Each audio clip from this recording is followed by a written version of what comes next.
আচ্ছা, তুমি কি কখনো চিন্তা করে দেখেছো মৃত্যুর পরের জীবনটা কেমন হতে পারে? সেখানে আত্মারা কিভাবে থাকে আর তারা কিভাবে বা সেখানে বসবাস করে? এমন আরো অনেক প্রশ্নের উত্তর পাবে আমাদের আজকের অতি সুন্দর একটি অ্যাডভেঞ্চারাস মুভি কোকোতে। মুভিটা এত সুন্দর যে তুমি একবার দেখলে এই মুভির কথা কোনো দিন ভুলতে পারবে না। আমাদের এই গল্পের নায়ক মিগুয়েল একটি ছোট্ট ভুলের জন্য চলে যায় আত্মাদের দেশে, আর সেখানে গিয়ে জানতে পারে তার পূর্বপুরুষের এক ভয়ঙ্কর ইতিহাস। এখন কি সেই ইতিহাস, চলো সেটা জানতে শুরু করি আমাদের আজকের মুভি এক্সপ্লেনেশন। মুভির শুরু হয় মেক্সিকান শহর সান্তা সিসিলিয়াতে, যেখানে ইমেলডা নামের এক সুন্দরী যুবতী তার ভালোবাসার মানুষকে বিয়ে করে, আর তাদের সংসার আলো করে পৃথিবীর বুকে আসে কোকো। কিন্তু শেষ পর্যন্ত ইমেলডা এবং কোকোকে একা রেখেই বড় এক সঙ্গীত শিল্পী হওয়ার আশায় কোকোর বাবা তাদেরকে ছেড়ে একেবারে চলে যায়। অসহায় ইমেলডা কোকোকে নিয়ে জুতোর ব্যবসা শুরু করে এবং এই দুঃখ থেকে তার পরিবার সঙ্গীতকে তাদের জীবন থেকে চিরতরে বিদায় দিয়ে দেয়। এর অনেক অনেক বছর পর ইমেলডার প্রপুত্র মিগুয়েল বৃদ্ধ কোকো ও তাদের পরিবারকে নিয়ে একসাথে থাকে, যার মধ্যে মিগুয়েলের বাবা মা এবং তার জল্লাদি দাদিও রয়েছে।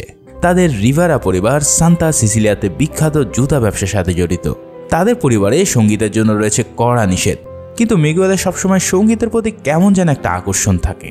তাই সে গোপনে নিজে তৈরি একটি গিটার নিয়ে সঙ্গীত চর্চা করতে থাকে। মিগুয়েল মেক্সিকোর সর্বকালের সেরা সঙ্গীত শিল্পী আর্নেস দে লারা ক্রুজের সিনেমা দেখে ও তার গান শুনে চরম অনুপ্রাণিত হয়।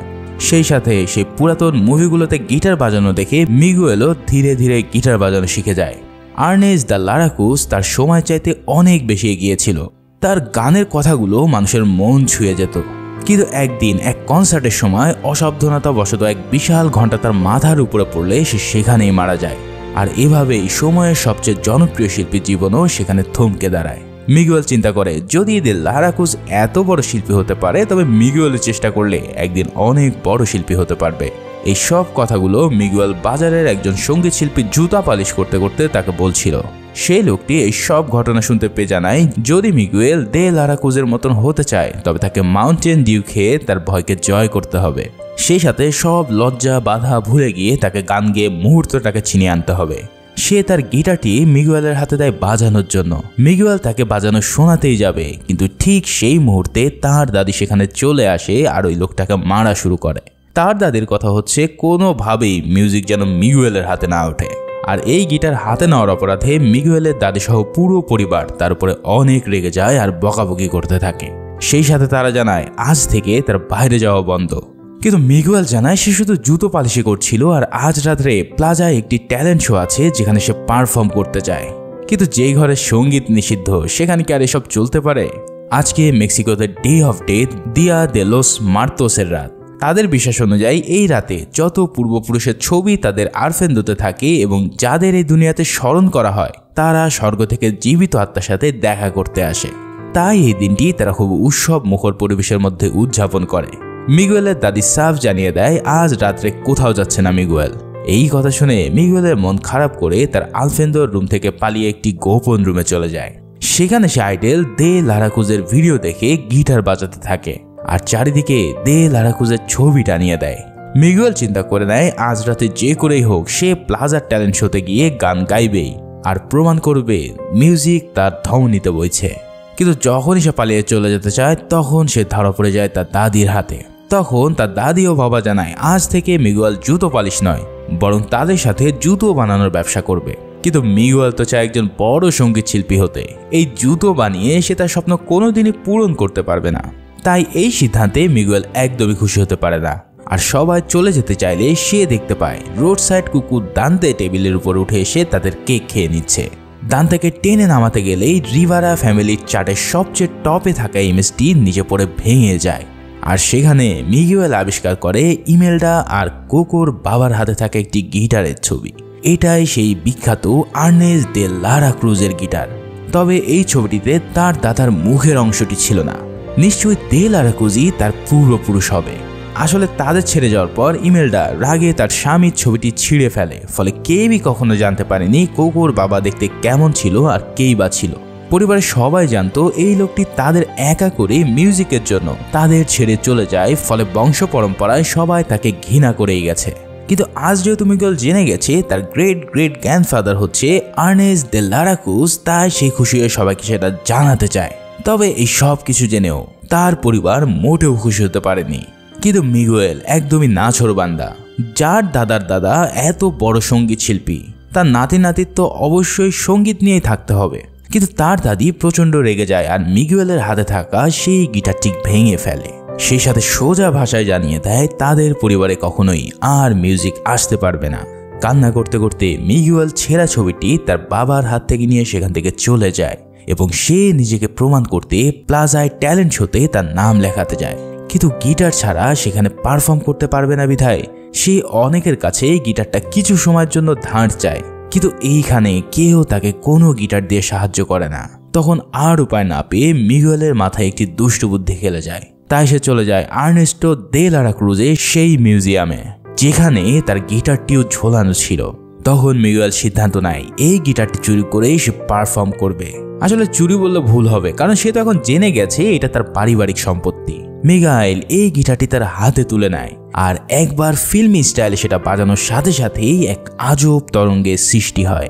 চারিদিক কেমন যেন ঝলমল করে ওঠে। আর ঠিক তখনই সিকিউরিটিরা রুমে প্রবেশ করে এই শব্দ শুনতে পেয়ে। কিন্তু সেখানে এমন এক অবাক কাণ্ড ঘটে যে মিগুয়েল তা দেখে ভয়ে চিৎকার করে ওঠে, কারণ মিগুয়েল সবার সামনে থাকার পরেও কেউ তাকে জীবিত দেখতে পাচ্ছে না।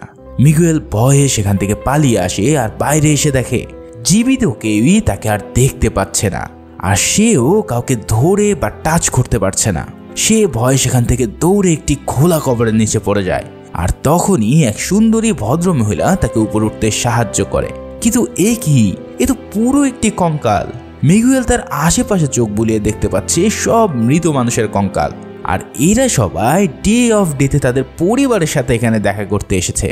তার মানে মিগুয়েল এখন জীবিতদের জগতে নেই, সে চলে গেছে আত্মাদের জগতে। ওই গিটারে নিশ্চয়ই এমন কিছু ছিল যা বাজানোর সাথে সাথেই মিগুয়েল আত্মাদের দেশে চলে গেছে। এরই মধ্যে মিগুয়েল তার পরিবারের মৃত সদস্যদের সাথে দেখা হয়ে যায়, আর তারা জানায় মিগুয়েল এখন পুরোপুরি জীবিত বা মৃতও নয়, ঠিক জীবন মরণের এক মাঝামাঝি পর্যায়ে সে আছে। আর তার এই সমস্যার সমাধান এখন একমাত্র করতে পারবে ইমেলটা। কিন্তু ইমেলটা আজকে ব্রিজ পার হতে পারছে না, তাই সকলে মিলে মিগুয়েলকে ধরে ব্রিজের উপরে নিয়ে যেতে থাকে। মিগুয়েল দেখতে পায় সে যেন এক স্বর্গে চলে এসেছে। এত সুন্দর তার চারিপাশ, সে যতই দেখছে ততই মুগ্ধ হচ্ছে। এই সব কিছু মিগুয়েলের জন্য এক অন্য রকম অনুভূতি তৈরি করতে থাকে। এছাড়া যুগ যুগ ধরে চলে আসা মিথের সত্যতা নিজের চোখে দেখে সে পুরোই অবাক হয়ে যায়। আসলে এই ব্রিজটা পার হয়ে সেই সকল আত্মারাই জীবিত জগতে আসতে পারবে যাদের ছবি তাদের আত্মীয়রা যত্ন করে টানিয়ে রেখেছিল, আর যাদের কোনো ছবি থাকে না তারা কোনোভাবে এই ব্রিজ পার হতে পারে না। এখন ইমেলটা ব্রিজ পার হতে না পারায় সে সেখানে থাকা ভূত অফিসারের উপরে চরম ক্ষেপে আছে। ইমেলটা যখন মিগুয়েলকে দেখতে পায় তখন মিগুয়েল তাকে সব খুলে বলে, আর সব শুনে ইমেলটার মেজাজ আরো খারাপ হয়ে যায়, কারণ আজকে ইমেলটার সেই ছবিটি মিগুয়েল সেখানে টানিয়ে না রেখে তার পকেটেই নিয়ে এসেছিল। তাই ইমেলটা বলে এক্ষুনি আমার এই ছবিটা নিয়ে তুমি দেশে ফিরে যাবে। এখন যদি মিগুয়েলকে আবার দুনিয়ায় ফেরত পাঠাতে হয় তবে তার পরিবারের কারো ব্লেসিং লাগবে। তাই ইমেলটা মিগুয়েলকে জানায় তুমি জীবিত জগতে গিয়ে আমার ছবিটি রেখে আসো, যাতে করে আমি আজকে এই বৃষ্টি পার হয়ে আবারও আমার পরিবারের সাথে দেখা করতে পারি। তবে এখান থেকে মিগুয়েলকে পাঠাতে হলে তাদের ব্লেসিং লাগবে। তাই ইমেলটা তাকে ব্লেসিং দেয় আর সাথে সাথে আর কখনো মিউজিক না করার একটা শর্ত জুড়ে দেয়। মিগুয়েল ব্লেসিং পাওয়ার সাথে সাথে আবারও জীবিত জগতে ফিরে আসে। জীবিত জগতে আসতে পেরে সে প্রচন্ড খুশি হয় আর ভাবে কিসের কি শর্ত। তাই সে আবার গিটারটি নিয়ে যেই না বাজাতে যায় ঠিক তখনই সে আবারও আগের জায়গায় ইমেলটার সামনে এসে উপস্থিত হয়। ইমেলটা তখন বেশ চটে গিয়ে বলে তোমাকে বলেছিলাম না মিউজিক থেকে দূরে থাকতে, কিন্তু তুমি 1 মিনিটের জন্য আমার কথা রাখোনি। ইমেলটার বকা শুনে মিগুয়েল বলে আমার তোমাদের ব্লেসিং এর দরকার নেই, আমি মিউজিক করবই। মিগুয়েল রুম থেকে পালিয়ে যায় আর সেখানে পাশের রুমে একটি কঙ্কাল অফিসারের সাথে দে লা ক্রুজ সম্পর্কে কথা বলতে শোনে, আর সেই কঙ্কালটি জানায় সে দে লা ক্রুজকে চেনে। এই কথা শুনে মিগুয়েল একটি আশা খুঁজে পায়, আর কেউ না হোক দে লা ক্রুজ অন্তত তাকে ব্লেসিং দেবে। এই কঙ্কালটির নাম হেক্টর, যার ছবি জীবিত জগতে কেউ মনে বা টানিয়ে রাখেনি, যার ফলে সে এই ব্রিজটি পার হতে পারছে না। কিন্তু জীবিত জগতে কেউ একজন ছিল যে এখনো হেক্টরকে স্মরণ করত। আর এখানে নিয়ম হলো যতদিন জীবিত জগতের কেউ তাদেরকে মনে করবে তারা ততদিন পর্যন্ত এই হ্যাভেনেই থাকতে পারবে। আর যেদিন কেউ তাদেরকে স্মরণ করা বন্ধ করে দেবে সেদিন তারা চিরতরে হাওয়ায় মিশে যাবে। এদিকে আমরা দেখতে পাই ইমেলডা গার্ডদেরকে ডাক দিয়ে মিগুয়েলকে ধরার আদেশ দেয়। এদিকে মিগুয়েল আর হেক্টর একটি চুক্তির মাধ্যমে একে অপরের বন্ধু হয়ে যায়। মিগুয়েলকে দে লারা ক্রুজের সাথে দেখা করিয়ে দেওয়ার বিপরীতে সে হেক্টরের ছবি নিয়ে গিয়ে তাদের আরফেন্দোতে লাগানোর প্রমিস করে। এখন সমস্যা হচ্ছে যে এই জায়গায় সবার জেনে গেছে যে ল্যান্ড অফ লিভিং থেকে একজন তাদের এখানে এসেছে আর তাকে ধরে আবারও সেখানে পাঠাতে হবে। তাই হেক্টর মিগুয়েলকে মেকআপ করে পুরো কঙ্কালের মতন বানিয়ে দেয়। এরপর তারা ডে লারা ক্রুজের আজকের রাতের পার্টির রিহার্সেলে যায়, কিন্তু সেখানে গিয়ে তারা জানতে পারে ডে লারা ক্রুজ কখনোই তাদের রিহার্সেলে আসে না, বরং এই শহরের অন্য প্রান্তে সে অবস্থান করে। এবং সে আরও জানতে পারে সেই পার্টিতে উইদাউট ইনভাইটেশন এন্ট্রি করা ইম্পসিবল। কিন্তু আজ এখানে একটা গানের প্রতিযোগিতা হচ্ছে। এই প্রতিযোগিতায় যারা জিততে পারবে তারাই ওই পার্টিতে যাওয়ার ইনভাইটেশন পাবে। তাই তারা দেরি না করে সেই প্রতিযোগিতায় অংশ নিতে চলে যায়। কিন্তু দেখা যায় মিগুয়েলের কাছে কোনো গিটার ছিল না, আর সেখানে সবাই গিটার দিতে তাকে অস্বীকৃতি জানায়। এর মধ্যে মিগুয়েল দেখতে পায় তার হাত আস্তে আস্তে কঙ্কালে পরিণত হচ্ছে। অর্থাৎ সে যদি কাল সূর্য ওঠার আগে ব্লেসিং নিয়ে না ফিরতে পারে তাহলে সে চিরকালের জন্য এই আত্মার দুনিয়ায় আটকে যাবে। এরপরে সিনে আমরা দেখতে পাই হেক্টর তার এক পুরানো বন্ধুর কাছে গিয়ে একটি গিটার আনতে যায়। হেক্টর সহ তার বন্ধুরা ল্যান্ড অফ ডেটের এমন একটি স্থানে থাকতো যেটাকে স্বর্গের বস্তি বলা যায়। এখানে সেই সকল মানুষরাই থাকতো যাদের দুনিয়াতে স্মরণ করার মতন কেউই নেই। হেক্টর তার বন্ধুর কাছে গিয়ে দেখে সে একদমই তার শেষ সময় চলে এসেছে। তার মানে দুনিয়াতে এখন কেউই নেই তাকে মনে করার মতো। তাই সে এই মৃত দুনিয়া থেকে চিরতরে হারিয়ে যায়। আর সেই সময় তার কাছে থাকা গিটারটি দেখতে পেয়ে হেক্টর সেটা মিগুয়েলের হাতে তুলে দেয়। এখন হেক্টর আর মিগুয়েল গিটারটি নিয়ে সেই গানের প্রতিযোগিতায় যায় গান গাইতে। সেই কন্টেস্টে মিগুয়েল এমন পারফর্ম করে যে সেখানকার সবাই অনেক অনেক অবাক হয়ে যায়। কিন্তু রেজাল্ট আসার আগেই সেখানে ইমেলডা তার পরিবারকে নিয়ে চলে আসে মিগুয়েলকে ধরার জন্য। মিগুয়েল সেটা দেখতে পেয়ে সেখান থেকে পালিয়ে যায়। এবার হেক্টরও জেনে যায় যে মিগুয়েলের এখানে আরও আত্মীয় আছে। এই কথা যখন হেক্টর জেনে যায় তখন সে মিগুয়েলকে তাদের যে কোনো একজনের ব্লেসিং নিয়ে দুনিয়ায় ফিরে যেতে বলে, কারণ হেক্টরের দরকার তার ছবিটি টানিয়ে রাখার যাতে সে ব্রিজটি ক্রস করতে পারে। কিন্তু মিগুয়েলের চিন্তা তো অন্যরকম, দে লারা ক্রুজের ব্লেসিং নিয়ে মিউজিকটিকে সারা জীবনের জন্য নিজের করে নিতে। এই কথাগুলো নিয়ে হেক্টরের সাথে মিগুয়েলের ঝগড়া শুরু হয়ে গেলে মিগুয়েল তার ছবি ফেলে দিয়েই একাই চলে যায় দে লারা ক্রুজের সেই পার্টিতে। কিন্তু কোনো ইনভাইটেশন কার্ড না থাকায় গার্ডরা তাকে ভিতরে ঢুকতে দেয় না। তবে একটু পরেই সে একটি ব্যান্ডকে দেখতে পায় আর তাদেরকে রিকোয়েস্ট করে তাকে কোনোভাবে সেখানে নিয়ে যাওয়ার জন্য। অবশেষে তাদের সাহায্যে মিগুয়েল সেই পার্টিতে প্রবেশ করতে সক্ষম হয়। কিন্তু সেখানে এত মানুষের ভিড় ঠেলে দে লারা ক্রুজের কাছে যাওয়া এক ইম্পসিবল ব্যাপার। তাই সে সবার নজর আকর্ষণ করার জন্য উপরে উঠে গিয়ে একটি গান গাওয়া শুরু করে দেয়। এটা ছিল দে লারা ক্রুজের একটি জনপ্রিয় গান, আর এই গান শুনতে পেয়ে সবাই সেখানে একদমই চমকে যায়। তবে বেশ কিছুক্ষণ পর অসাবধানতাবশত মিগুয়েল পা পিছলে সুইমিং পুলে পড়ে যায়, আর সাথে সাথে দে লারা ক্রুজ দেখতে পেয়ে তাকে প্রাণে বাঁচিয়ে নেয়, কারণ এই ছেলের মিউজিক তাকে বেশ আকৃষ্ট করেছে। মিগুয়েল উঠে যখন তাকে জানায় সে তার গ্রেট গ্রেট গ্র্যান্ডসন, তখন দে লারা ক্রুজ একদমই চমকে যায়। তাই সে খুশি হয়ে তাকে সবার সাথে পরিচয় করিয়ে দেয় এবং নিজের সব অর্জন তাকে দেখাতে থাকে খুব গর্ব সহকারে। মিগুয়েলও খুবই আনন্দিত হয়, কারণ তার গ্রেট গ্রেট গ্রেট গ্র্যান্ডফাদার একজন বিশাল বড় মাপের সঙ্গীত শিল্পী। তাই সে দে লারা ক্রুজকে বলে, দাদা তুমি আমাকে ব্লেসিং দাও, আমি যেন আমার লাইফে বড় একজন সঙ্গীত শিল্পী হতে পারি। এই সব শুনে দে লারা ক্রুজ যখন মিগুয়েলকে ব্লেসিং দিতে যাবে ঠিক সেই সময় ছদ্মবেশে সেখানে হেক্টর প্রবেশ করে। সেই সময় হেক্টর বলে মিগুয়েল তাকে প্রমিস করেছিল তার ছবি সে সাথে করে নিয়ে যাবে। কিন্তু এখানে দে লারা ক্রুজ ও হেক্টর একে অপরের মুখোমুখি হয় আর হেক্টরের জীবনের সবচেয়ে বড় সত্য জানতে পারে। আসলে হেক্টর ও দে লারা ক্রুজ ছিল খুব কাছের বন্ধু। হেক্টর গান লিখত আর দে লারা ক্রুজ সেই গানের উপরে কণ্ঠ দিত। তবে একটা সময় হেক্টর ফুড পয়জনিং এ মারা যাওয়ার পর দে লারা ক্রুজ তার সব গানগুলো নিজের নাম করে নিয়ে চালিয়ে দিতে থাকে। এর ফলে পৃথিবীর কেউই কখনো হেক্টরের নাম জানতে পারে না। কিন্তু আজকে দে লারা ক্রুজের যে এত জনপ্রিয়তা, এই সব কিছুই কিন্তু হেক্টরের সেই লেখা গানগুলো থেকে এসেছে। ঠিক সেই সময় হেক্টর আরও জানতে পারে যে সেদিন ফুড পয়জনিং এ নয়, খুবই তীক্ষ্ণ বুদ্ধি করে দে লারা ক্রুজই তাকে বিষ মাখা ড্রিঙ্কস করিয়ে সেদিন হত্যা করে ফেলে। আসলে দে লারা ক্রুজ ছিল একজন হত্যাকারী যে হেক্টরকে হত্যা করে তার সব কিছু কেড়ে নিয়েছিল। এই কথা যখন হেক্টর জানতে পারে তখন সে দে লারা ক্রুজের উপরে ঝাঁপিয়ে পড়ে, কিন্তু সে একজন বড় মাপের সেলিব্রিটি হওয়ার কারণে হেক্টর তার কিছুই করতে পারে না।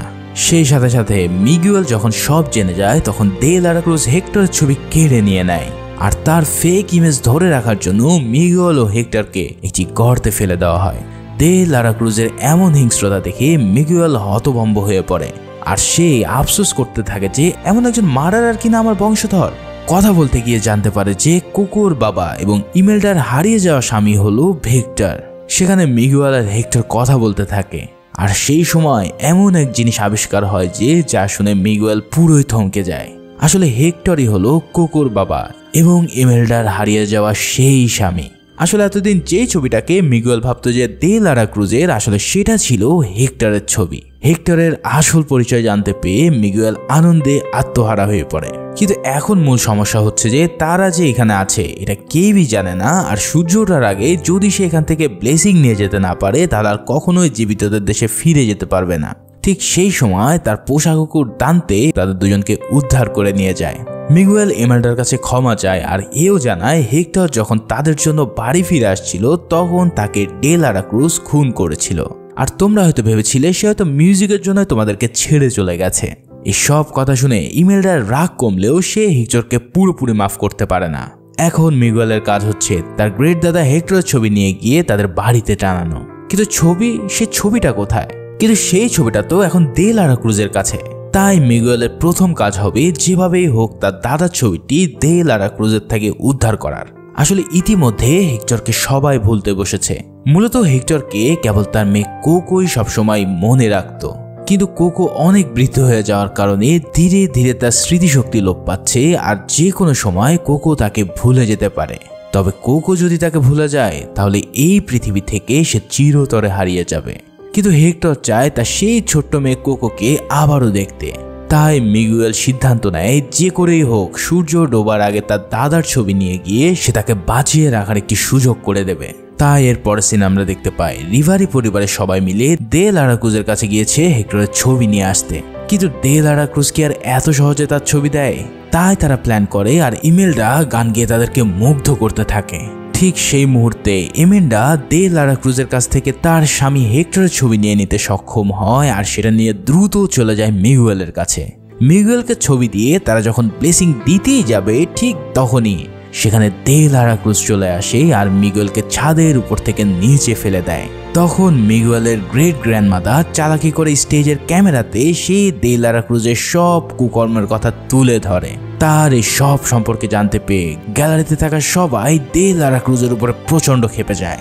অন্যদিকে ইমেলডার গার্ড গিয়ে কোনোভাবে মিগুয়েলকে বাঁচিয়ে আনতে সক্ষম হয়। ইতিমধ্যে প্রায় সকাল হয়ে গিয়েছে, আর তারা ফিরে আসলেও দে লারা ক্রুজের কাছ থেকে সে ছবিটি উদ্ধার করতে পারে না। এখন মিগুয়েল কি করবে? সকাল হয়ে গেলে সে আর কোনোদিন জীবিতদের দেশে ফিরতে পারবে না, আর অন্যদিকে হেক্টরের ছবি না পৌঁছাতে পারলে হেক্টরও চিরতরে এখান থেকে হারিয়ে যাবে। কিন্তু তারপরেও হেক্টর চায় না মিগুয়েল এখানে আজীবনের জন্য আটকা পড়ে থাকুক। তাই সে সিদ্ধান্ত নেয় সে হারিয়ে গেলেও মিগুয়েলকে সে জীবিতদের দেশে ফিরিয়ে দেবে। এর জন্য হেক্টর আর ইমেলটা মিগুয়েলকে ব্লেসিং দিয়ে পাঠিয়ে দেয় জীবিতদের দেশে। মিগুয়েল এভাবে তার প্রো দাদাকে হারিয়ে দ্রুত চলে যায় তার দাদি কোকোর কাছে। সে ওখানে গিয়ে জানায়, দাদি তুমি তোমার বাবাকে ভুলে যেও না। তুমি যদি তাকে ভুলে যাও তাহলে সে আজীবনের জন্য নিঃশেষ হয়ে যাবে। তাই প্লিজ তুমি তোমার বাবার কথা মনে করতে থাকো। কিন্তু তার দাদি ইতিমধ্যে মৃত্যু পথযাত্রী, তাই সে কোনোভাবেই তার কোনো কথার উত্তর দিতে পারে না। এই সব দেখে মিগুয়েল তখন একটি গিটার হাতে নেয়, আর সে হেক্টরের একটি জনপ্রিয় গান বাজাতে থাকে। এই গানটি শুনতে পেয়ে কোকোর আস্তে আস্তে জ্ঞান ফিরে আসে, কারণ এই গানটাই কোকো যখন ছোট ছিল তখন তার বাবা প্রতি রাতে তাকে গাইয়ে শোনাতো। গানটি শোনার পর কোকো ধীরে ধীরে তার শক্তি ফিরে পায় এবং তার বাবাকে স্মরণ করা শুরু করে। সেই সাথে সাথে কোকো এবার তার ডয়ার থেকে একটি সিক্রেট ডায়েরি বের করে, যেখানে সে তার বাবার সেই অর্ধেক ছেঁড়া ছবিটি যত্ন করে রেখেছিল। তাই পুরো ছবিটি কমপ্লিট হওয়ার পরে এরপর থেকে মিগুয়েল প্রতি বছর সেই ছবিটিকে টানিয়ে রাখত ডে অফ ডেতে। আর তার কারণে হেক্টর অবশেষে সেই ব্রিজ ক্রস করে চলে আসতে পারে নিজ পরিবারের সাথে দেখা করার জন্য। এরপরে সিনে দেখা যায় মিগুয়েল জীবিত এবং মৃত উভয় আত্মীয়দের জন্যই গান গাইতে থাকে। আর রিভেরা পরিবারের উপর থেকে সঙ্গীতের সব ধরনের নিষেধাজ্ঞা চিরতরে বিলীন হয়ে যায় এবং এরই মধ্যে দিয়ে এই সুন্দর মুভিটি এখানেই সমাপ্তি ঘটে। মুভিতে আমাদেরকে বোঝানো হয়েছে যে আমরা যাদেরকে হারিয়ে ফেলেছি তাদেরকে যেন সবসময় আমরা সুন্দরভাবে মনে করি, কারণ এই স্মৃতিগুলোই মানুষের আইডেন্টিটি বহন করে থাকে। তাই আসো আমরা আমাদের হারিয়ে যাওয়া মানুষদেরকে কখনো ভুলতে না দিই। ভিডিওটি ভালো লেগে থাকলে অবশ্যই একটি লাইক ও কমেন্টস করে দিও। সেই সাথে চ্যানেল একদম নতুন হয়ে থাকলে প্লিজ সাবস্ক্রাইবটা করে দিও। সবাই ভালো থেকো, সুস্থ থেকো, ধন্যবাদ।